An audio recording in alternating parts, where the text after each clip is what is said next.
सुल्तान मुराद हिंदुस्तान का बादशाह था।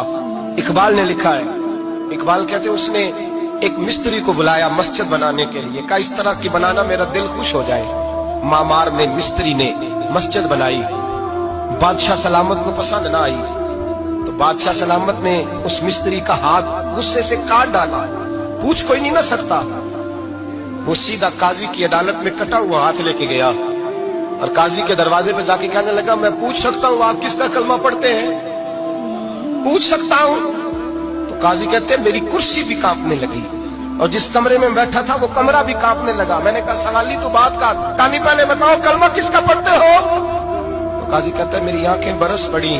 मैंने कहा मैं उसके कलमा पढ़ता हूँ जो दुनिया में भी मेरा वारिस है, कयामत में भी वही मेरा वाली बनेगा। जो दुनिया और आखिरत में मेरा वाली है, मैं मुस्तफा का कलमा पढ़ता हूँ।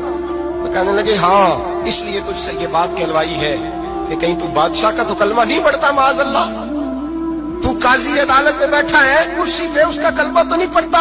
कहा नहीं, मैं मुस्तफा का। फिर देख मेरा हाथ कट गया है, अब तू बता कि तू बादशाह समझ के माफ करेगा या रसूलुल्लाह का दीन समझ के नाफज करेगा? डॉक्टर इकबाल कहते हैं वो काजी ने हुक्म जारी किया कि फौरन बादशाह को बुलाया जाए। हिंदुस्तान का फरमा रवा पैगाम गया तो कांपता हुआ आया। काजी ने सामने खड़ा किया, एक तरफ बादशाह और एक तरफ वो मामूली मामार मिस्त्री काम करने वाला। तो काजी गर्जदार आवाज में कहने लगे, बादशाह तू बता, इसका खून सुर्ख है तो तेरा सुर्ख नहीं? इसके बाजू पे गोश्त है तो तेरे बाजू पे नहीं? इसे दर्द होता है तो तुझे नहीं होता? ये तूने क्या हरकत की?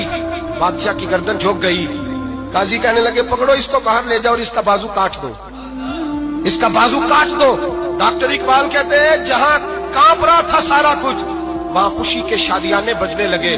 काजी कहने लगा इसका बाजू काटो और इसको बताओ अमीर गरीब का फर्क उतनी देर होता है जितनी देर बंदा मुसलमान नहीं होता, और जब कोई रसूलुल्लाह का गुलाम हो जाता है फिर सारे बराबर हो जाया करते हैं। बंदाओं, साहिबों, मोहताज